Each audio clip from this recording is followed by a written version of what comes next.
name is Greg Baker and I'm an Ornithological Condominium Architect, which is just a fancy way of saying I build birdhouses. Do I make a living building birdhouses? No. My day job is shooting photography and video. You just asked how do I describe myself? I describe myself as just a good old farm boy. My photography, birdhouses, and farming are all intertwined. I'll give you a little background and explain how. I was born and raised on a farm just south of Dixon, Illinois. I learned how to drive a tractor when I was just 7 years old. Maybe 8, I'm not sure. But I do remember not being tall enough to reach the pedals, so when we had to stop, I jumped down off the seat and used 2 feet to push in the clutch. I think the first tractor I drove was an Oliver Super 77 row crop pulling a hay baler.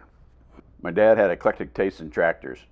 We had Olivers, Alice Chalmers, Minneapolis Molines, and the first one with power steering was a 4010 John Deere. Those were my early farming days.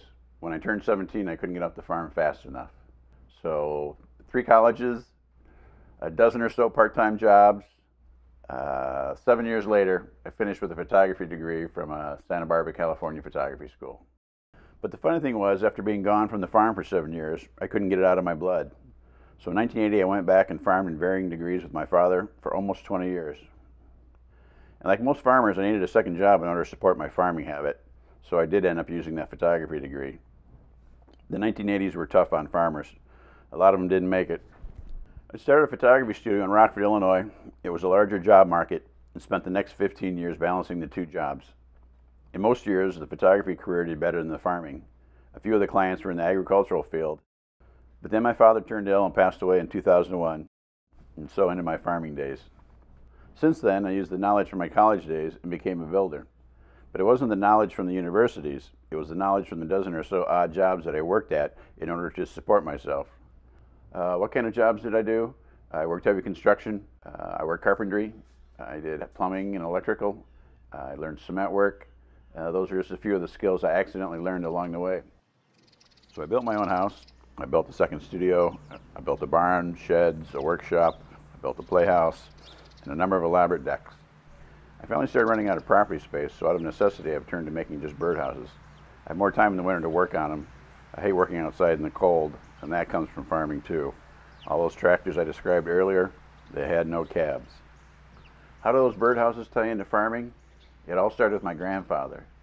He used to build purple martin houses on his farm, and they were big and bright and beautiful. I think it left a lasting impression on me.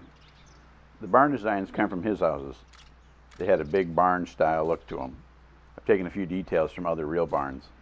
When I'm on assignment, I always check out the barns. The turn-of-the-century barns are fading fast.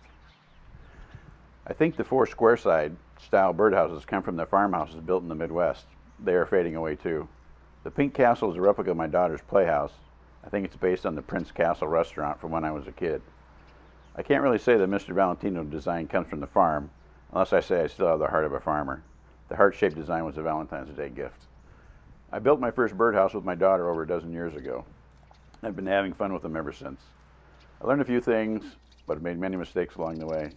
You asked me to come up with a few tips, so I came up with my top 10 common sense tips on birdhouses. Number 1, location, location, location. Just like real estate, I found out it's important where you put your birdhouses. You want them where you can see them, but birds would rather stay away from people and animals. I think the best location for birdhouses are near trees and bushes. Also, birds love heavy brush piles. They seem to like afternoon shade, and they like to fly back and forth from food and water to their houses. Number 2, pizza and beer. I found out the best way to get birds to your houses is by feeding them. You need to have bird feeders and bird baths. It's important to fill your feeders regularly, and birds need open water, especially in the winter. Also, pay close attention to the type of bird food you buy. The package should have the types of birds listed that eat that particular food. It'll help determine the types of birds that show up. I live in a cedar-sided house, and woodpeckers are not my friends. Number 3, hot time in the old house. I realize that ventilation is important. You need to design houses with vent holes. You should also design oversized roofs that also act as shade. It's another reason for thinking about the location of your house. It's the afternoon sun. One thing to consider if you decide to paint your birdhouses is you need the roof and exterior walls to be a lighter shade of color. If you've ever painted an exterior door a dark color, you know about heat absorption and what it can do. Number 4, on the waterfront. Another thing I learned is all rooms in the houses need drains. Oversized roofs will help keep out most of the bad weather, but not all. Snow doesn't always fall straight down. Moisture needs to have a way to escape. If not, mold, mildew, and rot will eat them up. Number 5, knock, knock, knock. It doesn't take a genius to know that birds are messy and birdhouses should be cleaned out annually. One of my first mistakes was not designing easy access doors. They had to be disassembled for cleaning, which is kind of tough when you're on the top of a 10-foot pole. Now we actually have working door latches. The doorknobs really work. They have a catch on them and allows the doors to be folded back up and out of the way for easy cleaning. Number 6, bye-bye blackbird. Obviously the diameter of the door will dictate the size of the birds that can come in, although it's amazing how fat little sparrows seem to be able to get in and out of those little holes. We like to attract smaller birds like wrens, finches, and chickadees. An 1.8" diameter hole will keep out larger and more aggressive birds.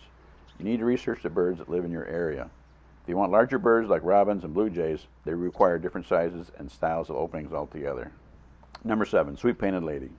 I found most websites recommend not painting your houses. They suggest just leaving them natural. Well, I look at our houses as pieces of art as well as functioning birdhouses. There's no reason why you can't have houses that look good to humans as well as birds. So if you want to paint your house, use a low VOC water-based latex paint and stay away from toxic paints and stains. There really is no need to paint the inside of a house. Number 8, dirty little birdies. It doesn't take long to realize birds are not the cleanest of creatures. They can make a real mess, especially when they are building a nest. And all birds do poop a lot. They don't just target your car windshield. So think again about the location of the houses and how you're going to access them for cleaning. Also, determine the common flight path to your houses. You probably don't want to be sitting out on a deck and suddenly be underneath a bunch of startled birds. Number 9, an arm and a leg. I have a really nice workshop, but you don't need a whole workshop to get started. Most of the materials I use are pretty inexpensive. Most of the wood is just 1x6 pine. It can be cut, planed, sanded, and shaped into most of the parts of the houses. Another big mistake I made was not using exterior grade glue. There is a big difference. Start with a good saw and sander, as well as an assortment of household hand tools, and add larger tools as you go. Number 10, and fingers too. Number 10 is the most important tip and one that I cannot emphasize too strongly. You must read all your manuals, you must maintain all your tools, and you must keep all your safety equipment and shields in place. There's a reason why your high school shop teacher was missing a digit or two. And lastly, remember to use hearing and eye protection at all times. So that's it. If you want to make your own birdhouses, grab a saw and sandpaper and have at it. It might be something you really enjoy, or it might be strictly for the birds.